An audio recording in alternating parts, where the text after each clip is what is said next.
Today, it's just a letter B, riding solo. Drew's actually been sick for a while. He's getting back into the swing of things. He actually did have COVID. Him and his entire family actually did.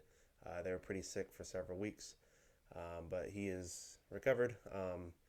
But we're kind of late, and I didn't want to have a whole another week go by. So I decided we're just gonna record something simple here. I've got a really interesting topic that I'm going to discuss. Something that I kind of brainstormed our current situation, how we got to where we're at, and kind of the decisions that were made to get us to the point that we're at. So we got a good show for you, even though it's just me. We won't have all the camaraderie and the fun banter, but there should be some good gems in here for you guys. So today's topic is actually going to be, let me pull it up here. See, I missed Drew already. He's a good narrator.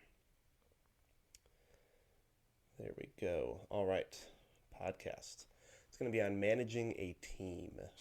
So I'll kind of give you some background on our team. So there's myself. I'm the owner. I guess call the shots and run the show, so to speak. I take responsibility for most of that. Drew's actually my partner. Um, the relationship, give you a little bit of background. I've been doing what I'm doing for several years, and Drew joined at the beginning of 2020. Um, no, 2021. What year is this? Yes, 2021. As is the case with probably everyone, the past 2 years have been a complete blur with how chaotic they've been. But it was like March, April of this past year, basically, that we're finishing up. And he has no e-commerce background. He made some good progress this year. And what I wanted from him, he's a very creative individual. He kind of thinks outside the box, and he's not afraid to learn new things. And this is something that was of interest to him. And so we kind of laid out things that would be involved, and we've been working together this entire year. And we're just had a discussion on the next year. So we're really excited for how 2022 is going to shake out for us as well. So there's myself and Drew. We have two virtual assistants. They both live in the Philippines. They're awesome dudes. They're really awesome guys. And I'm going to talk about kind of how they came to be. It was a process. At first, it was just me and Drew. You know, in the garage, putting in the hours, getting stuff done, up late at night, doing, sourcing, placing orders for our drop shipping, kind of trying to just do everything ourselves. And it came to a point where, like, we were holding ourselves back. And I knew that for a while, but it got to a point where I couldn't keep doing that. We made the decision to hire one virtual assistant, and he actually had a family member that was looking for some work. He had never done e-commerce as well, and so kind of he's the first virtual assistant. He had done stuff with drop shipping. He had tampered a little bit with Amazon FBA. Originally, we were hiring for someone to help with our wholesale, and we hired him actually. We hired him despite his lack of knowledge with Amazon, and he's fully taken over our drop shipping business, and he literally runs it for us. It's almost completely hands off. I am more so just a manager of that, and he runs the show with that. But he got so busy, it got to the point where he was doing, it was like 67 hours one week. It is like, yeah, like I don't want to be that person, that boss, where I'm just slaving him. And I'm like, we need to hire someone else, and I want you to be a part of the process because really, you're going to be working with them. And he's like, well, can I make a suggestion? And one of his family members, his brother-in-law, was looking for some work, and he was open to doing remote type of work, even though he didn't have a ton of experience. And there's a bit of a language gap. He really doesn't know much English, at least when it comes to speaking. But Kenneth speaks great English, and he was able to kind of be a translator in our interview. And I'm like, I'll give him a chance. more so as a favor to Kenneth is kind of what I was thinking, and he turned out to be phenomenal.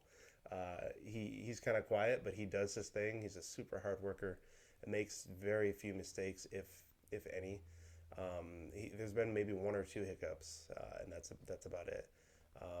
And yeah, he's really helped amplify our business. So that's kind of where we're at right now, and we're in the discussion of potentially either shifting workloads a little bit or adding an additional person as well. So there's myself, there's Drew. We have our two VAs right now. And then we also have some investors that, uh, you know, they they supply us with capital at different times. It's not always a thing, but when it is, they're involved in kind of the decision making of what's done with the capital. And then, we have a family member is one of the investors. And part of the thing was that we would actually teach them how to sell on Amazon as well. So they're not in our business, but they are in our circle, in our weekly communications, and so they're learning things, as I'm teaching everyone else and making sure that things are the way that they should be. They're involved in a lot of that stuff too. So that's our team. So I want to talk a little bit about the pros and the cons of being more than just a one-man show. You know, having many moving parts. There's a lot of good, and there's also some stressful things that come of it as well. And then I wanted to make some suggestions on how you manage that. Like, what are things that are necessary to make sure that your business runs as smooth as possible. So we're going to get into some tools. I'll go over like the pay structure for the VAs, if that's something you guys are interested in, and kind of our weekly structure as well.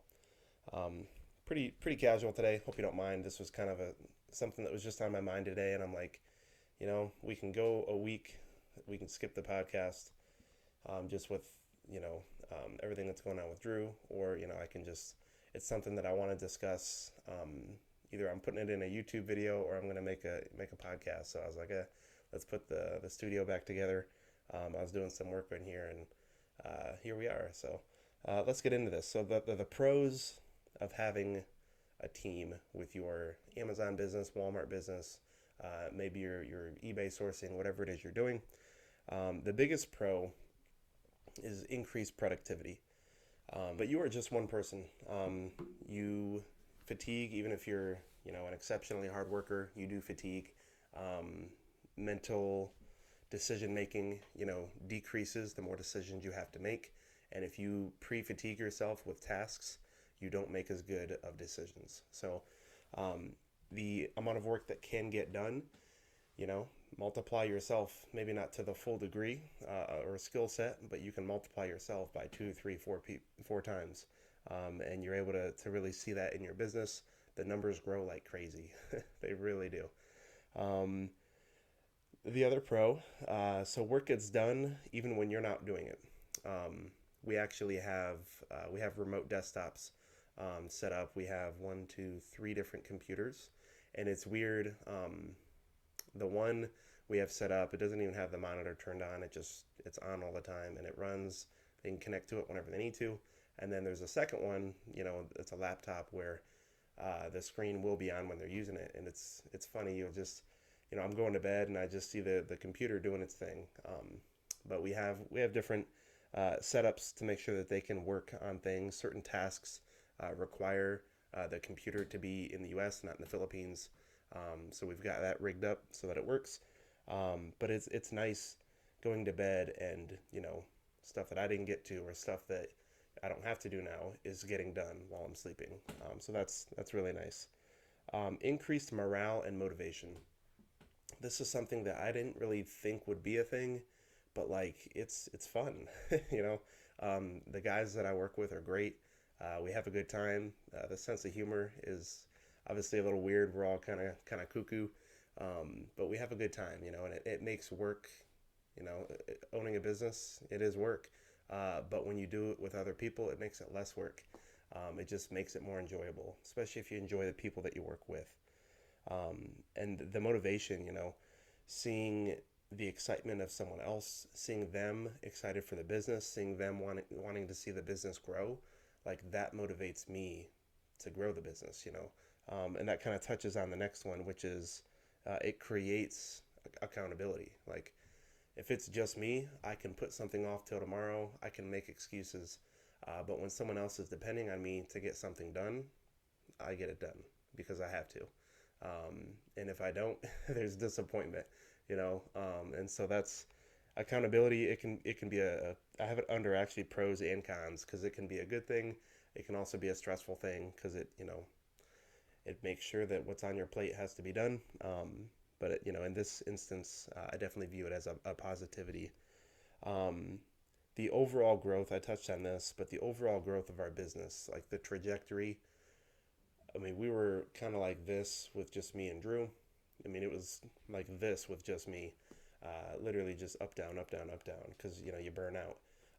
Some of that got flattened out with Drew, but the trajectory, it literally just like shot straight up. It wasn't like right away, but a couple months in, I'm just like, we're doing numbers that I never thought we would do. And it's really cool to see that growth. Obviously, nothing goes up forever. And we've had times where we have to kind of throttle things down a little bit, make sure our structures, as far as, our operations, things are being done as efficiently as possible, and we're not just working for the sake of work. But the effect that it's had on the revenue, and really ultimately the bottom line of the business, even though we're spending more money, we're still seeing that grow, which is encouraging. Last thing here is the additional ideas and opportunities when you have multiple heads being put together. I'll be going a certain direction, and Kenneth or Drew, they'll make a suggestion, something that literally I never would have thought of. I'm a very like I'll figure out how to do something if I don't know how to do it. Like there's no, oh, I can't do this. It's how do I do this? But then once I know how to do it, that's the way, right? And with them, they help kind of make me not just be so straight and narrow. So, this is how this works, but think about other ways to do things. Different business models that we've gotten into, has been from the feedback of the guys, and it's created lots of different revenue sources for the business. So no one knows everything. No one's the smartest guy that there is. And so when you're able to kind of put your heads together, even if you're not like literally sitting down and brainstorming, that does happen just as a result of you having to communicate different things with different individuals. I'm gonna take a sip over here. My throat's getting dry. This is why we need two people, so I can take a break from talking. So this actually, I'm a bit of a beer nerd. I have a kegerator in my house. I'm a home brewer. This is not my beer. This is actually from Tennessee. It's Yazoo Brewing Company.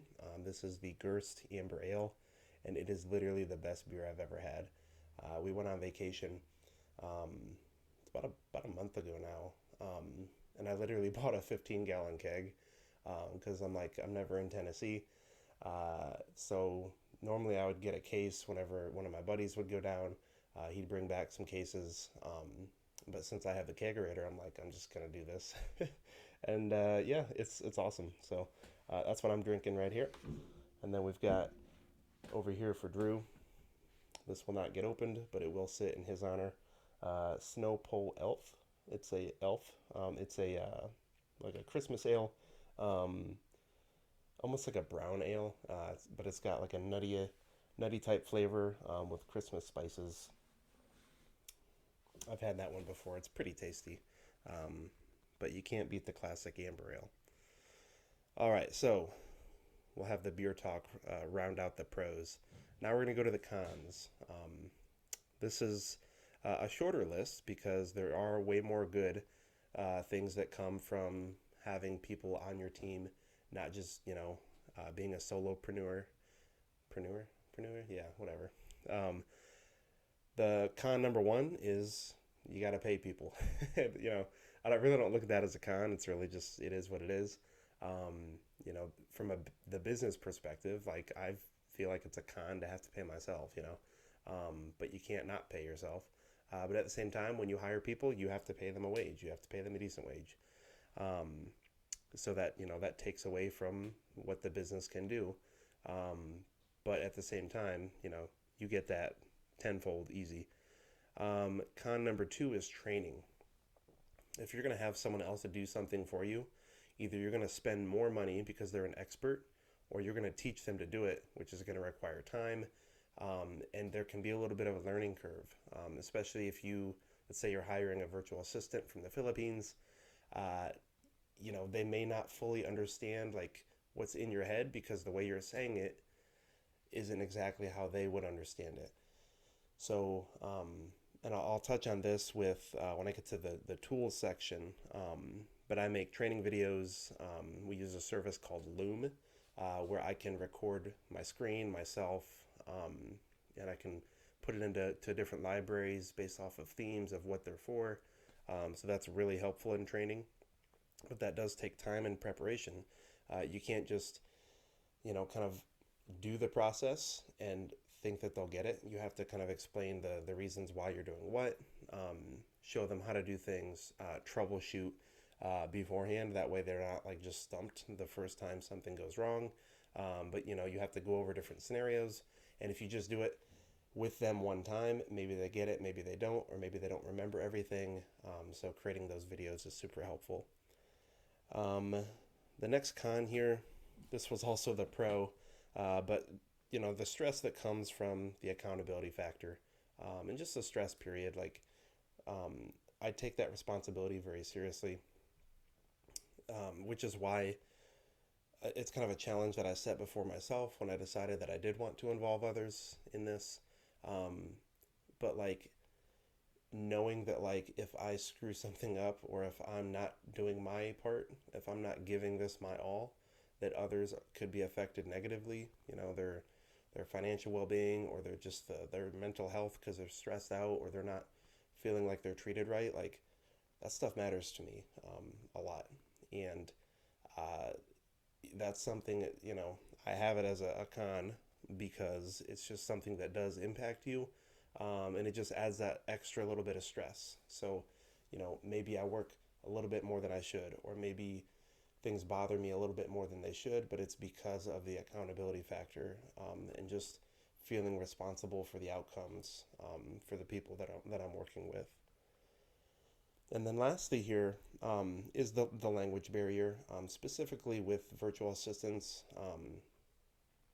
You know, you can hire on Upwork. Is it Upwork? I think it's called Upwork. You can hire people for 18, 19 bucks an hour or more.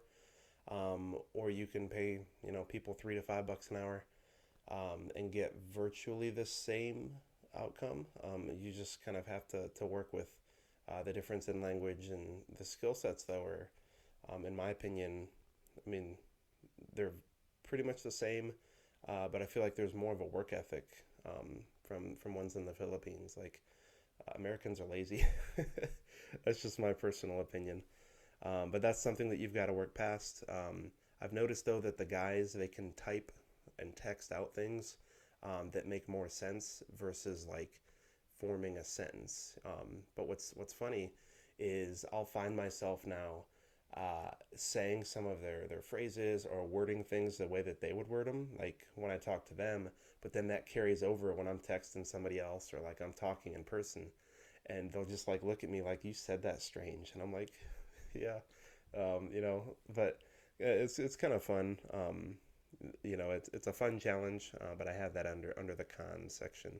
Maybe we won't go pros and cons. We'll go pros and then we'll go challenges because none of these are really bad things. They're just they're things that you have to be up to dealing with. So, all right, next section. What tools do we use? So for our communications on a daily basis, we use Microsoft Teams. You know, it's like a video chat thing. You can type in messages. You can share files. You can share your calendars, create invites to different, you know, virtual events and whatnot. So pretty simple to use. The the video chat feature, you can create scheduled meetings, kind of like Zoom, or you can literally just call someone, almost like a FaceTime. I don't have an iPhone, but that's the best thing I can think of. Um, but then also it has a like a recording feature. So like right now I'm using, let's say, the camera on the laptop, or I'm using Loom. I could also record an entire meeting like you can with Zoom, and use that as a training thing too. Where if I record the meeting, maybe they forget a point, they can go back and they can see that. So Microsoft Teams, super awesome. I love it. Loom, that's the next thing. Kind of talked about that already, but being able to classify, have different libraries for different people in your team is super helpful. And then that saves storage space on your devices because it's all cloud based. So you're just sharing links, almost like a Google Drive type thing. And so you can create a lot of content and not have to worry about it weighing down your computer. Next one here, they actually IPO'd this year, Monday.com. So it's an awesome service that can be used for so much. We use it for our pricing lists, for wholesale, for just tasks, between me and Drew. The virtual assistants use it as a time clock. I created a feature where essentially they clock in and they clock out, and then they tell me what they'd worked on that day. So literally, I can just look, I can see what they've done, up until that moment in time. I can see if they're working now because it's got the timer on it. And then I use that when I pay them is I look at their hours. I have a section for, what's been paid already. I move that to that section, and then they start that over and they refresh. But Monday.com, it has integrations where like it can work through spreadsheets. It can, through API, it can connect to like your Google account. It can connect to Slack, your email. You can create automations when certain things happen. It'll send emails. It can be used for so much more than what we're using it for. But for the price and what functionality we get out of it, that's a big tool right there. Next, the Google Suite. So Google Drive, Docs, Google Sheets is a big one. Those are kind of the main ones I use. Like right now, I'm using is it Google Keep, like the note thing. Just a cloud-based, Microsoft type of a suite is nice. And Microsoft, we have Microsoft Office. I feel like it's a bit overkill sometimes for what it can do. I love Microsoft Teams, but like Excel to me just gets annoying. I prefer Google Sheets over Excel. And then the last thing here, so if we're having people get into our accounts, or I'm literally having strangers use my credit card or credit cards, right? Maybe they work for me. I mean, we have it set up to where like I think they're pretty happy, and we're going to be working together for a while. But let's say circumstances change. We use a service called LastPass. LastPass, it's a password keeper, if you will, a manager, a password manager. So credit cards can be stored in there. You can share a credit card. It can autofill in their screen, their form, without them actually having to ever see the card numbers. They can use your card, and then literally you can just revoke it, or close out their account. So it's a very secure thing. You can use that for sharing passwords because we have probably well over 100 different passwords right now. Probably, let's see, at least like 15 to 20 credit and debit cards that are in the mix of what we do. And so all of that is able to be shared securely through LastPass. So all four of us use that service, and it's really not expensive for what it is able to accomplish. And even just like on a personal side, like I feel like if I wasn't running a business, I would probably want LastPass in my life just because it keeps track of things so well. So that's kind of the things that help operations run smoothly. Talking about structure, it's necessary to have a structure to the week. I don't make anyone work, specific hours. Like the VAs, they work whenever they want. If they need days off, they always have days off. Like whatever they want, I give them because I want them happy. But also, I'll just plan to where I'm picking up whatever they, can't do. Um, and so, from a weekly perspective, though, there's certain days that tasks have to be done, and they do them. Um, you need that predictability. I feel like really for your own sake as well, of just knowing what's getting done when, and even if things don't work exactly perfectly like that, that's why I like having Monday, having that time clock because I trust them to do their work. That's fine, but it helps me to see what's getting done, how long it's taking. Are we getting more efficient? Do we need more training in a certain area, right? And communication it's a daily thing. It's not like I mentioned, our drop shipping is kind of on autopilot, if you will. There's still little fires that have to be put out all the time. Customer service things where like they'll handle it, but maybe they have a question on the right way to do it, the best way to do it, and so they'll reach out to me. Like we had an issue with one of the remote desktops earlier, so I was working on that. Just little things to make sure that they have everything that they need. And then as far as changes that are going to be made, we meet weekly to go over kind of the higher level things. But I'm still very much involved and just a message away from anybody on the team.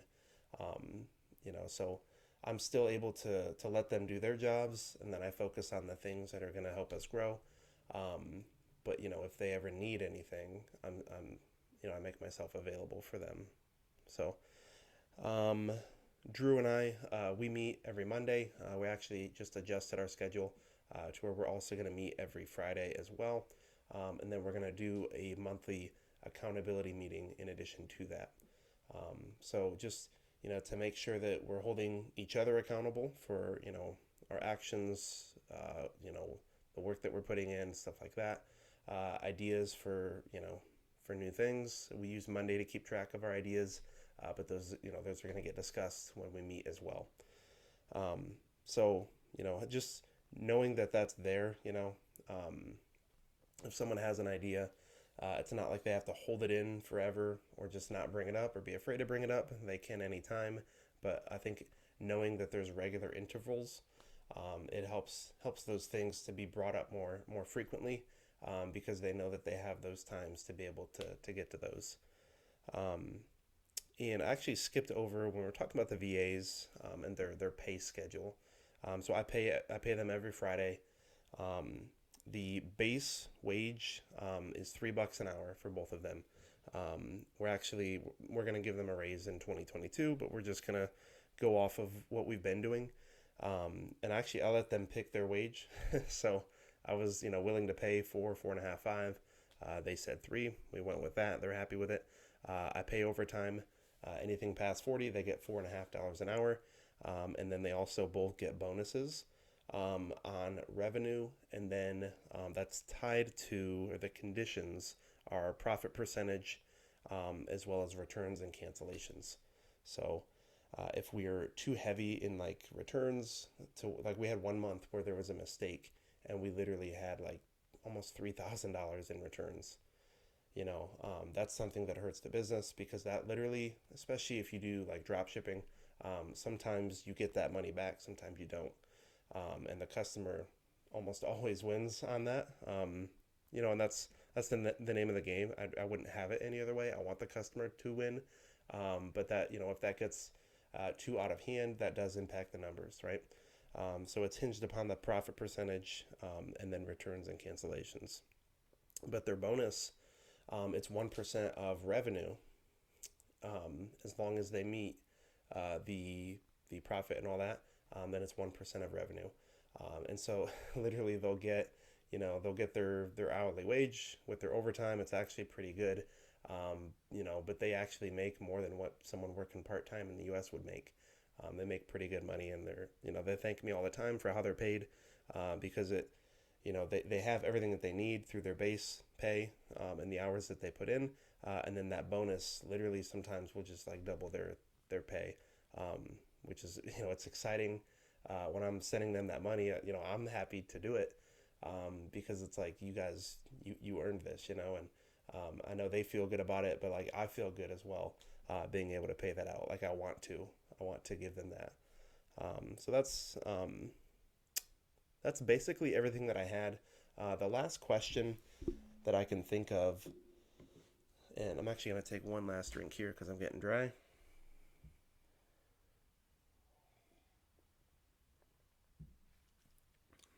The last question, that I wanted to touch on was when should you hire help?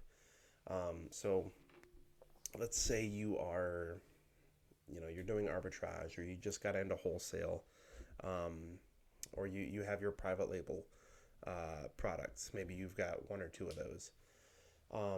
Each situation is going to be different. So if you're doing arbitrage, you can hire people, maybe not virtual assistants per se. You can hire college kids, teenagers, buy them a scanner, have them go through stores like and scan stuff, give them access to a card, where they can buy your products for you. I've paid people to package stuff, so it doesn't have to be like a full time thing. You can literally just hire part time help, and then you're able to focus on, growing your business. If you're doing wholesale, we make up pricing spreadsheets. It's a very tedious thing. That's something that VAs can do. Product research, that's something that VAs can do for wholesale, as well as private label. Um, but it gets tricky when, let's say it's, you're on your first private label product or your second private label product. You really don't need a ton of help per se if, everything is as hands off or as front loaded as it should be. Once you kind of have those products launched, you should be able to, with the help of software, if you have, a course that you're following and you have good teaching, you should be able to handle that, stuff like that yourself until maybe you're at your third or fourth product. Then it gets to the point where maybe you need a little bit of help, but in that instance you might need more, like you might partner with, as opposed to a virtual assistant, partner with another seller, kind of take that, like take it to the next level type of approach, versus just hiring a virtual assistant. um, but it really just depends on your situation. The point that we got to is we were making tons of lists, and it just was so mentally draining. But we didn't have, like, I didn't go into it thinking I'm gonna pay a guy a full time wage. I went into it like maybe he'll get 10, 13 hours a week. That was my thought. Just enough to create these. Any task, a good rule of thumb is any task that needs to be done more than twice. If it needs to be done repeatedly, you need to outsource that. You can pay someone on Fiverr. You can pay a virtual assistant. Anything that has to be done more than once that can be given a process, someone else has to be doing that, not you. And so we had gotten to that point. But I didn't think it was going to turn into what it did. And we literally agreed in our interview. I'm like, we'll see where this goes. This is about where I think we're going to be. And the first week was about like that. But then we were able to scale, so rapidly to where, then it was 25, 30 hours. And then, as I said before, it got to the point where literally he's, putting in 67 hours, um, which, for the money for him, like, good for you. But like, I didn't want to overwork him for one thing. But it was like, okay, I guess we need more help. But literally all that they do is the same tasks over and over and over again. And we've made some changes to where they've learned new things. Like, we're bringing them into our Amazon business, not just with our drop shipping business, and then with Walmart as well. So as they're doing these repetitive tasks, I'm teaching them the things that I would have to make the content anyway, whether I'm putting it on YouTube, whether I'm teaching a family member. or I'm explaining something to Drew, if I have to make that anyway, I might as well teach it to everybody, right? Um, why why explain something, repeatedly to different individuals when you can explain it once and share that with individuals and everyone can learn at the same time. And then you can just refine things based off of what each individual needs. So, it really does depend on your situation. It depends on your business model for sure and what your goals are. Um, but, it, I feel like we actually waited too long to bring someone on, and I do regret that. But there's uncertainty with it because you never know how things are going to go. Um, but thus far for us, it's been a great experience. Like I said, we're possibly bringing on someone else here in the future. But our business is literally, since I've brought people on, um, we are five, yeah, yeah, December. We're gonna hit 5x what our revenue was before bringing on anybody. So just me, I've literally 5x'd what my company has done um, in this year, literally in this year. Obviously, capital is much more abundant because we've just been reinvesting into the business. That's a huge factor. But there's no way that we'd be at the point that we're at now if it was not for all of these people. So I'm just going to leave it at that. Uh, Hopefully this was good for you guys. Just sharing, our perspective on things. It's been great for our business, and we'll touch on in future episodes. Maybe we'll actually do like an interview with one of them. I think that would actually be kind of a cool thing, just to kind of get their perspective. So that's something that we'll get into. But hopefully things will be back together here next week, back to normal. We'll have a physical person next to me as well. So yeah, the services that we use, if we have any like referral links or something like that, I'll make sure that Drew puts those in the podcast notes or the description. That way, you guys, if there's any discounts or something, you can take advantage of those, and then there might be like a kickback or something for us on any of those links. I really don't know which ones we have, so just look for those at the bottom if they're there. Other than that, share this with a friend. We're kind of at first this was just like a hey, let's just do this, for fun because we're doing it.